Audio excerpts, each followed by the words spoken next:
Aussi, où l'on s'est demandé si tout cela était de la faute de l'euro. Une année de questionnement sur l'identité française, le voile, le sort des Roms, le débat identitaire qui a beaucoup moins bien pris dans les préfectures où il devait se tenir que sur le plateau de Ça se dispute. Une année aussi de turbulence au PS où l'on se demande si 2011 ne sera pas encore plus agité que 2010. Une année de flop enfin avec des Bleus qui nous ont fait honte, peut-être aussi parce qu'ils nous ressemblaient un peu. Bonjour messieurs. Bonjour. Quelle année pour Nicolas Sarkozy. Des sondages très régulièrement en baisse, des élections régionales qui sont vraiment pas très bien passées si ce n'est du côté de l'Alsace. Marianne a même titré durant l'été sur un président voyou. Dur de garder le moral à l'Élysée après tout ça pour 2011. Bon, écoutez, je crois qu'il paye la conjonction de trois éléments, je dirais. Le premier, c'est il payera toujours son comportement du début du mandat, le Fouquet's, le bateau. C'est le péché originel. Voilà, je crois. C'est son comportement, c'est-à-dire c'est un électorat de droite traditionnel, plutôt âgé, qui avait voté pour lui et qui ne retrouve pas un monarque. On l'a déjà dit 100 fois toute l'année. On le redira en 2011. Voilà. Deuxièmement, évidemment, la crise. Ça, il y est pour rien. Mais ça vient percuter, si vous voulez, plus particulièrement Sarkozy. Mais vous avez vu que ça touche tout le monde, même Obama. Mais ça touche Sarkozy de façon plus profonde parce que son discours en rupture avec Chirac, c'était il faut s'adapter plus vite à la mondialisation, s'américaniser pour parler vite, et que c'est justement ce modèle de la mondialisation qui a explosé. Donc, il est en manque de discours global, si j'ose dire. Mais bien ou mal géré cette crise ?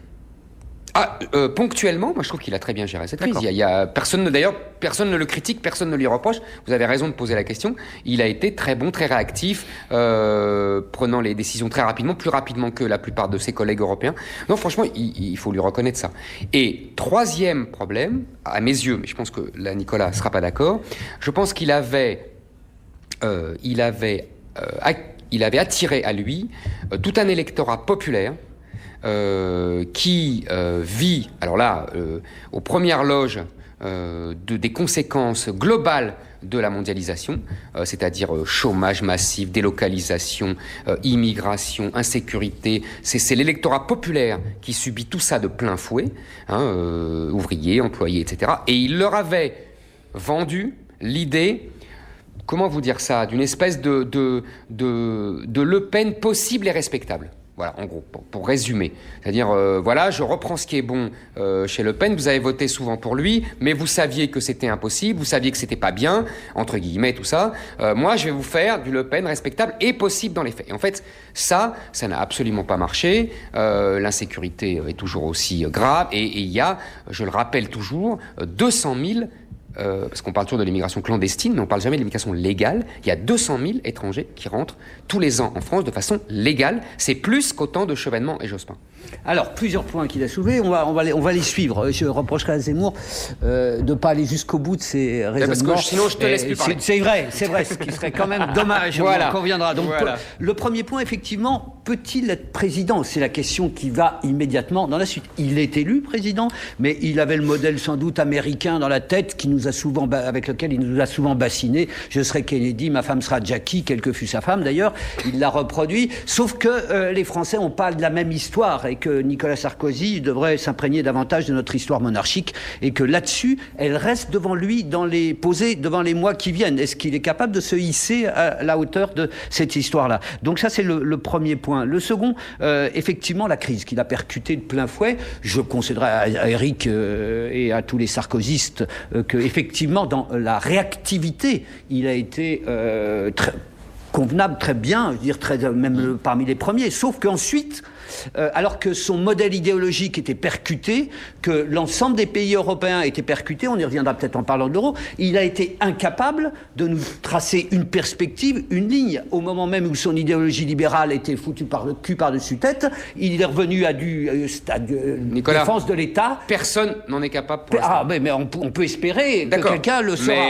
Mais défense de l'État pour ensuite nous expliquer le contraire, je veux dire, c'est un espèce de cabotage qui rend tout le monde fou. Et le troisième point qui me semble encore plus important, et c'est là où je diverge effectivement avec Éric Zemmour, je pense que ce que l'électorat populaire lui reproche, ce n'est pas l'immigration, l'insécurité, même si ce sont des problèmes réels, c'est le pognon qu'on n'a pas alors qu'on nous l'a promis, et c'est l'injustice fondamentale des décisions qui ont été prises et qu'il a incarné d'ailleurs par, et je reviens là, ce que j'ai appelé la marque d'or, le bling-bling, le Fouquet's, et qui ensuite n'a fait que se renforcer, se décliner. Et que ces deux points-là sont pour moi, le social, l'injustice, et beaucoup plus, vraiment beaucoup plus, le président des riches, enfin tout ça, beaucoup plus fort, mais c'est là où on est en désaccord.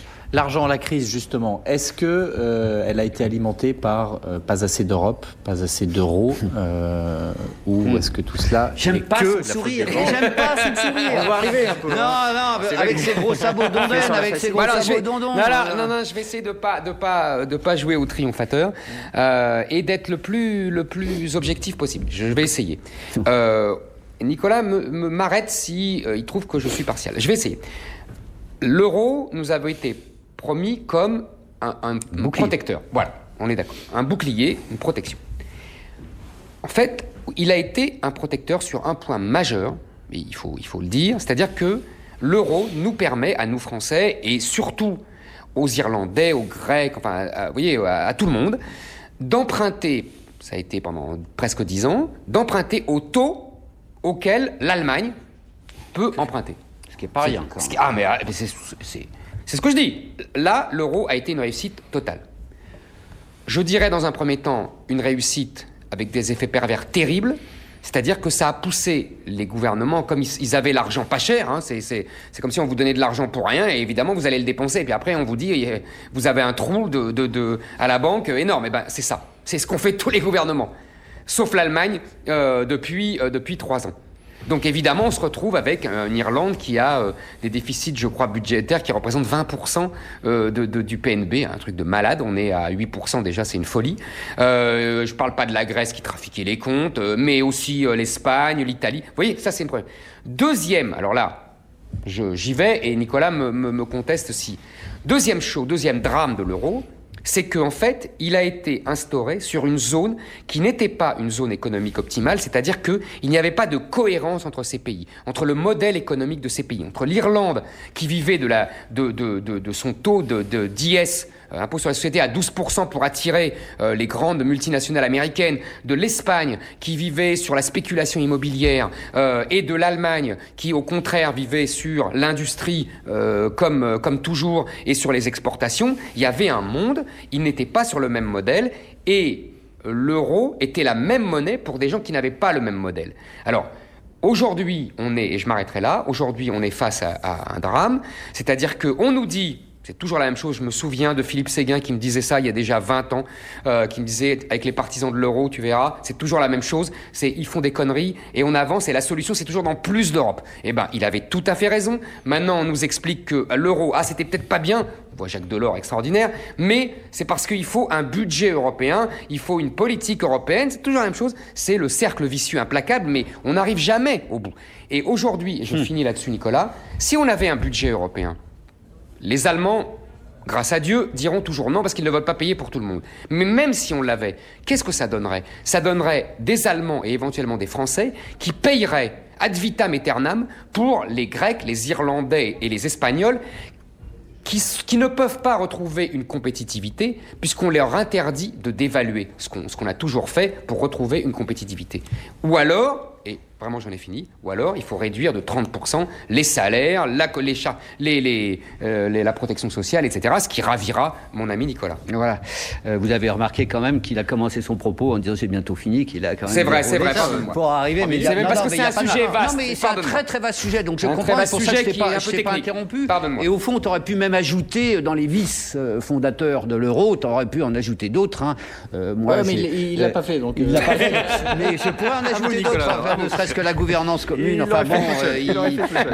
fait qu'il y ait une absence de gouvernance totale, d'autorité européenne totale, il n'y a pas de politique commune, et d'abord, à mon avis, c'est là où je renverse les choses aussi par rapport à Éric, je pense que sans politique sociale, il ne peut pas y avoir de politique économique, mais moi, j'irais plus loin, je crois que la sortie de crise, elle n'est pas seulement dans plus d'Europe, parce que là, il m'a volé une partie de ma conclusion, mais elle est dans plus de France, et que les troubles de l'euro qu'on connaît sont aussi des troubles, et d'abord pour moi maintenant des troubles de France.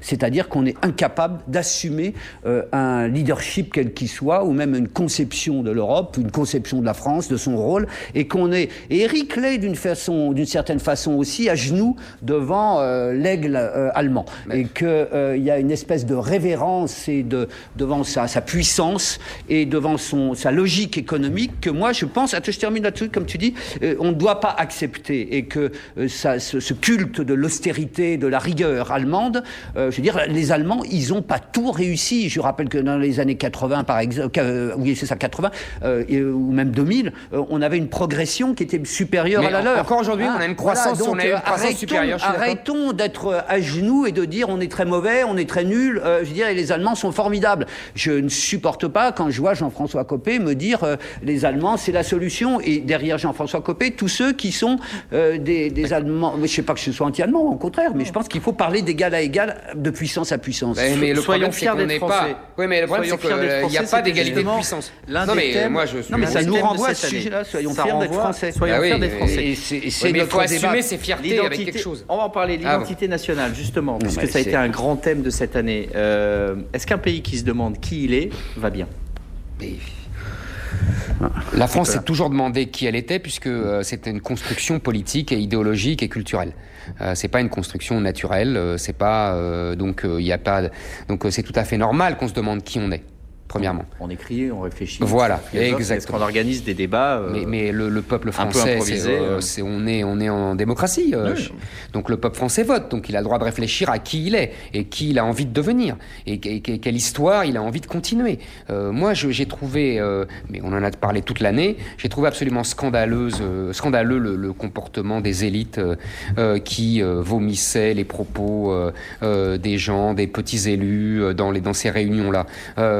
Je suis désolé, le peuple français a le droit de s'exprimer et il ne dérape pas quand il s'exprime. Ça, c'est une première chose. Il a le droit de s'inquiéter de ce que devient la France. Il a le droit, et nous avons déjà ce désaccord, il a le droit de poser la question de l'islam, qui n'est pas une petite question et qui n'est pas une question de xénophobie, de mépris des musulmans. J'ai le plus grand respect pour les musulmans. Mes compatriotes, ce sont mes compatriotes quand ils sont français. Ils sont évidemment les mêmes droits que moi, mais on a le droit, dans un pays démocratique et laïque, de poser la question d'une religion.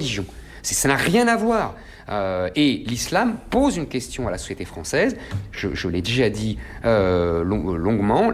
L'islam est un droit. Ce n'est pas seulement une spiritualité, c'est un droit.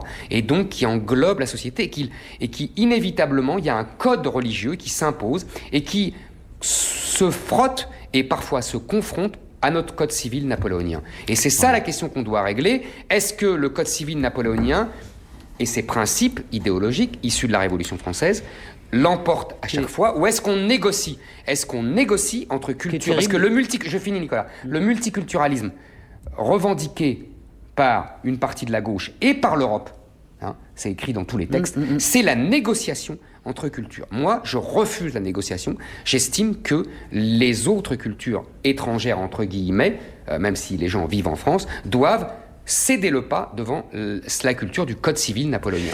Non mais comprenez bien, c'est le débat qui nous a opposés toute l'année avec Éric, dont je trouve les écrits bien évidemment plus complexes que l'expression orale qui est simplificatrice. Autrement dit, ce que je veux dire par là, c'est que pour moi, le problème, le mal à l'âme de la France, le mal-être, il se résume pas à l'interrogation islamique.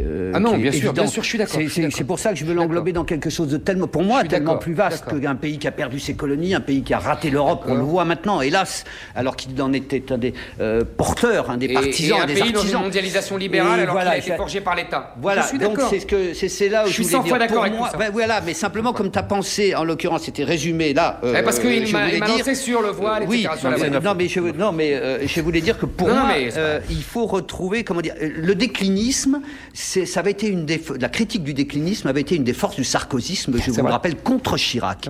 Or, qu'est-ce qu'on a vu cette année revenir en force ? C'est le discours décliniste. Et ce qui m'insurge, moi, parce que je pense que nos valeurs fondatrices sont des valeurs de force, justement, et qu'il ne faut pas laisser contaminer par le libéralisme mondialiste et par cette espèce de on est des flagellants maintenant, je veux dire, il faut dire on est nul, on est très mauvais. Ça fait 30 ans, Nicolas, sans vouloir mais ça s'est, je trouve, accentué cette année. Là, on a eu un coup d'accélérateur, me semble-t-il, en tout cas dans la perception. La repentance au temps de Chirac, qu'est-ce que c'était? Oui, mais c'est revenu, c'était passé puisque le sarkozysme nous offrait en théorie. Et je regrette que la gauche ne soit pas par rapport à ça dans un discours plus offensif, plus optimiste de soi-même, plus la gauche, c'est elle qui a conquérant. porté ce discours de flagellation et de Elle l'a repentance. grandement porté. Évidemment, elle l'a inventé, mais elle l'a maintenant, porté. elle peut passer au-delà. Je veux dire, elle peut se dépasser. 2011, année de la confiance en soi, donc. Oui, Revenons-en enfin, et continuons oui, sur il le y a du PS, boulot. justement. Objectivement, le PS, très belle élection régionale. Oui. Mobilisation contre les retraites. Assez important, 3 millions de C'est pas personnes le PS, très hein. régulièrement. De la gauche, on va dire. On va dire de la gauche. D'accord? Ouais, syndicat, quoi. Disons de la gauche. Mais dont le PS aurait pu profiter. Comment se fait-il qu'on ait ce sentiment permanent que le PS n'arrive pas à capitaliser des victoires, des mobilisations, n'arrive pas à prendre le lead? Il y a une explication, comment dire, structurelle et une explication idéologique, à mon avis. Le PS s'est tellement compromis, et peut-être qu'on va se rejoindre là-dessus avec Éric, dans l'idéologie libérale mondialiste, qu'il en est traumatisé. Comme dans toute l'Europe. Oui, comme dans toute l'Europe. Et qu'il s'est tellement coupé de ses bases populaires qu'il a cru magiquement, on revient en retraite, qu'en allant dans la rue, il pourrait obtenir la rédemption de cette faute essentielle-là. Donc ça, c'est le côté... Or, s'il n'en est rien, parce que c'est tellement plus profond, parce qu'ils n'ont pas reconstitué un fond idéologique qui lui permette d'affronter les problèmes qui nous sont posés, de protection de l'Europe, de protection de la France, de modèle social. Ça, c'est, à mon avis, le problème idéologique. Je sais pas si je dis... Et le problème structurel, qui est celui du leader. Je veux dire qu'on peut pas être leader sans l'être tout en l'étant, 3 jours par semaine à Lille, 2 jours à Paris, et puis le reste du temps, je ne sais où. Dans sa tête, la moitié de la tête qui dit oui, l'autre moitié qui dit non, à la candidature à la présidentielle, avec un leader potentiel qui est une surface projective, Dominique Strauss-Kahn, qu'on trouve formidable parce qu'il est loin, enfin je veux dire, et puis des tas de gens qui s'agitent tout autour en nous disant c'est moi qui serai le futur président de la République. Ça peut pas fonctionner, ça peut pas, c'est impossible, alors qu'en face vous avez quelqu'un qui a tous les défauts qu'on a évoqués tout à l'heure, mais qui au moins sait ce qu'il veut. Je suis pas en désaccord fondamental avec ça. Je pense que j'ai déjà dit le problème de la gauche, en particulier des socialistes, c'est qu'ils n'ont jamais, à l'exception peut-être, d'ailleurs on la voit, de Ségolène Royal, ils n'ont jamais, et évidemment de Mitterrand, mais Mitterrand était un homme de droite, ils n'ont jamais intériorisé la culture monarchiste et bonapartiste de la Ve République. Je l'ai déjà dit 100 fois, donc je passe. Deuxièmement, le Parti socialiste, pour rester dans la cuisine, est structuré comme un parlement de la 4ème République, avec ses courants, etc. Et donc, évidemment, ça ne permet pas non plus de faire ce que dit Nicolas, de faire émerger un leader, etc. Bon. Maintenant, sur le fond idéologique, je pense que vous disiez très justement, ils font des très bonnes élections locales. Ben, je vais vous dire pourquoi, moi. Parce que quand il y a des élections locales, le peuple se déplace pas. Mais je plaisante pas. C'est pas faux. Quand on voit les taux d'abstention énormes, juste non plus. qui votent pour le PS, c'est les bobos du centre-ville et les plaçous, comme disait Chirac, de toutes les petites villes, hein, les mecs qui sont rémunérés, si j'ose dire. Il y a quand même des petits mecs, c'est ce que je voulais dire. Évidemment, il y a des petits mecs, mais c'est ceux qui sont... L'emploi des collectivités locales a explosé depuis 20 ans. Ils ont la reconnaissance du ventre, ceux-là au moins. Ils votent pour les socialistes qui les ont embauchés. Et puis, les bobos dans les centres-villes, hein, Delanoë, Colomb, etc. Et eux, ils font un carton. Mais comme, vous vous souvenez, l'histoire de la neige, qui révélait que le peuple n'est plus dans les centres-villes, il n'est même plus dans les banlieues, il est très loin, c'est pour ça qu'il y a la pagaille chère à Brice-Hortefeux, et ben ce peuple-là qui est loin, là, dans la zone pavillonnaire, il vote pas pour les élections locales, il n'y va pas, il n'y va qu'à la présidentielle. Et à la présidentielle, il faut lui parler de ce qui l'intéresse, et je le répète, c'est-à-dire et là tu as raison Nicolas, restons complexes, de tous les problèmes liés à la mondialisation, c'est-à-dire modèle social. Mondialisation des capitaux, donc la financiarisation, mondialisation des marchandises, donc délocalisation, et mondialisation des hommes, donc immigration. Et si, ça m'a frappé d'ailleurs, les petits candidats du PS qui se présentent, chacun prend un bout. Montebourg, il dit protectionnisme, mais il est d'une prudence de sioux. sur l'immigration et la sécurité. Valls, il est très audacieux sur la laïcité, la sécurité, il est très courageux, mais sur la mondialisation, il reste un blairiste. Hollande, alors lui, il parle qu'aux bobos et aux médias et aux élites, parce qu'il est politiquement correct sur tout. Vous voyez, c'est très intéressant, mais personne ne le prend ça dans la globalité. C'est parce qu'il y a des tabous monstrueux au PS. On termine avec des gens qui n'habitent pas ni proche ni lointaine banlieue, les Bleus qui se sont rétamés, on va dire, avec Nisna. Mais qui nous ont fait mal. Qui vous ont fait mal. Ah ouais. Qu'est-ce que vous auriez envie de leur dire pour 2011, à part essayer de gagner des matchs? Bleus même. Non, Les Bleus de l'Afrique du Sud? Non, mais non, aux autres. Bon. Non, mais c'est pas. Non, mais les Bleus qui ont joué en Afrique du Sud ou les Bleus d'aujourd'hui? Non, les nouveaux, ceux que, enfin, on leur a tout dit, ceux de 2018. Juste un mot quand même. Il faut arrêter de dire qu'ils ont été nuls et honteux que pendant la Coupe du Monde elle-même, tout là-bas en Afrique du Sud. Je trouve que ça a commencé contre l'Irlande, moi. Qu'il y avait une façon de ne pas jouer à la française. Mais ça fait des années, mais Nicolas. justement, mais qui ce jour-là se concrétisait. Qu'ensuite, on a vu se produire toute une chaîne de démissions, mais que je trouve, moi, liée au fric. Au fond, ce qui nous a rendus malades, c'est la soumission à la logique du fric, qui était une logique, là aussi, on va y revenir, pardon, mais une logique mondialisée qui n'était plus de chez nous. Voilà, il n'était plus de chez nous, ni dans le panache, l'Irlande, ni tu deviens au fond franchouillard, Nicolas, mais je t'ai contaminé. Non, c'est que je dis que moi, ça doit rayonner la France. C'est pas être franchouillard, c'est avoir pavillon haut, bleu, blanc, rouge, liberté, égalité, fraternité, qu'ils avaient plus ça. S'ils me volent mes arguments, je vais renoncer. Je vais jeter le gant, c'est un vol manifeste. Non, ils ont été lamentables. Non, mais il a raison sérieusement, mais je dis 100 fois, c'est vraiment l'incarnation des c'est pas des élites parce que c'est un grand mot pour ces cerveaux à 3 neurones, les élites mondialisés, c'est-à-dire qu'ils ont le mode de vie. Je lisais dans un... Bon, il y a Anelka, évidemment, qui crache sur le drapeau, etc. Mais dans un mode beaucoup plus honorable et après tout discutable, j'ai lu une interview de Vieira très intéressante qui dit on est beaucoup plus libre à Londres, là les gens s'affichent en burqa, en turban, etc. Il a raison. Il a raison. Oui, il a raison, mais le modèle français, ce n'est pas la liberté absolue pour tout le monde. C'est un art de vivre en commun qui oblige chacun, c'est vrai, à rogner un peu sur sa liberté. Même à vivre ensemble. Voilà, exactement. Voilà. C'est 2011. Zemmour, et ça, ils ne veulent pas le comprendre. Zemmour, Domenech, ils seront là en 2011 et sur iTélé, bien sûr.